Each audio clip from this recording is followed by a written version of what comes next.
The fire had gone out, but the smell of smoke still clung to the air. Overhead, the sky was dull with ash, and in the clearing where teepees once stood, only trampled earth and shattered bones remained. A lone moccasin lay in the dirt beside a smoldering log, small enough to fit the foot of a child. Somewhere beyond the rise, a crow called out, but no one answered. The Red River War wasn't one battle. It was dozens. Dozens of raids, ambushes, slaughters, scattered across the plains and canyons of Texas and the Indian Territory. It wasn't declared in Washington. It didn't have a name until after it was over. But for the Comanche, Kiowa, Southern Cheyenne, and Arapaho, it was the final stand. And when it ended, the Southern plains would never be the same. The seeds were sown long before the first shots were fired. After the Medicine Lodge Treaty of 1867, several Southern Plains tribes agreed to settle on reservations in Indian Territory in exchange for food, supplies, and the promise that white settlers would keep off their lands. The U.S. government signed the agreement with the ink of diplomacy and broke it with the boots of expansion. Surveyors, buffalo hunters, and ranchers poured into Comancheria and Kiowa territory. The herds were slaughtered by the millions. In just a few years, the buffalo, the center of life for the Plains tribes, had nearly vanished from the southern herds. Skulls and bones littered the prairie. Hides were shipped by the ton to Kansas rail depots. Without buffalo, survival became a question of compliance, and for many bands, that was a price too high to pay. In the early summer of 1874, tensions exploded. At a place called Adobe Walls deep in the Texas Panhandle, a group of buffalo hunters had set up camp to process hides. The camp was technically illegal, on land that had been promised to the tribes, but they were well armed and confident. On the morning of June 27th, nearly 300 warriors from multiple tribes launched a surprise attack on the settlement. Among them was Quanah Parker, the fierce and charismatic Comanche leader whose mother had been a white woman taken captive as a child. The defenders held their ground, protected by thick log walls and long-range rifles. The attack failed, but its implications were immediate. Word of the raid spread across the frontier like wildfire. Settlers called for vengeance.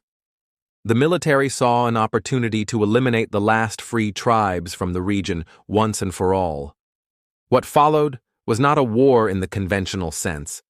It was a methodical campaign of starvation, suppression, and psychological warfare.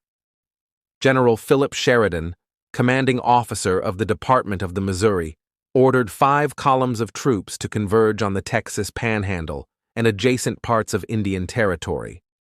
Their mission: track down any roaming bands, destroy their winter camps, seize or kill their horses, and leave them no means of survival. The tribes weren't passive victims. Throughout the summer and fall, they fought back with guerrilla precision. They knew the terrain better than any white soldier, knew the folds in the canyon walls, the rivers that went dry before the Army scouts even saw them. Kiowa and Comanche warriors ambushed supply trains, attacked isolated patrols, and led cavalrymen deep into the scrub only to disappear at nightfall. But the odds were no longer in their favor. One by one, their camps were found. Their caches of food, dried meat, pemmican, roots, hides, were burned. Entire lodges went up in flames, and most critically, their horses were captured. To the Plains tribes, horses were more than transport. They were wealth, freedom, mobility, culture. Take the horse, and you take the people's ability to move, hunt, fight, or flee. The turning point came in September 1874. Colonel Ranald S. Mackenzie, commander of the 4th U.S. Cavalry, had been chasing signs of Comanche and Kiowa movement for weeks when he came upon Palo Duro Canyon. Carved into the high plains of the Texas Panhandle, the canyon stretched for miles, deep, twisting, and layered with red rock. It was here that a massive encampment had been hidden. More than 450 lodges stood in the trees, filled with winter supplies and guarded by only a small number of warriors, many of whom had gone out on a raid. Mackenzie struck at dawn. Descending the canyon walls with ropes and horses, the troops stormed the encampment. There was little time for resistance. The women and children fled into the brush. Warriors tried to regroup, but were overwhelmed. The soldiers set fire to the lodges, to the food, to the clothing and tools. What couldn't be carried was destroyed. And then came the final act. The army had captured over 1,400 horses. Mackenzie ordered them slaughtered. Shot in groups, they fell by the dozens, their bodies left to rot in the sun. It was a calculated act of war. Without horses, the tribes had no way to recover, no way to hunt, no way to carry children or elders through the winter, no way to fight again. Back at the reservations, things were no better. The Indian agency system was riddled with corruption.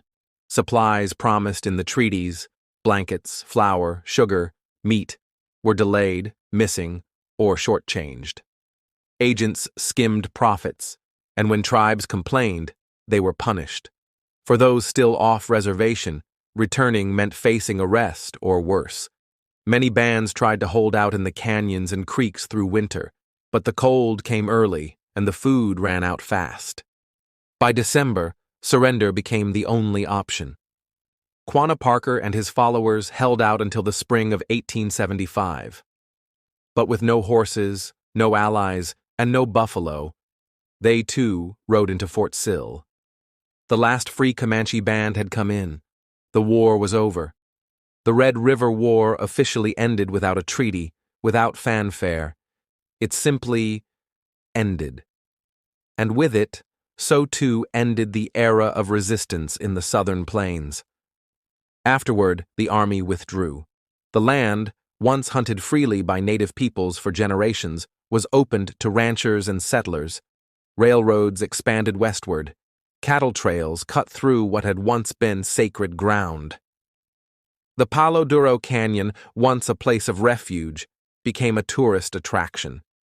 Few remembered what had been buried there, but memory doesn't always fade so easily. Among the descendants of those who fought, both white and native, stories endure. Stories of battles never recorded, of family lines broken, of children carried on horseback through snow.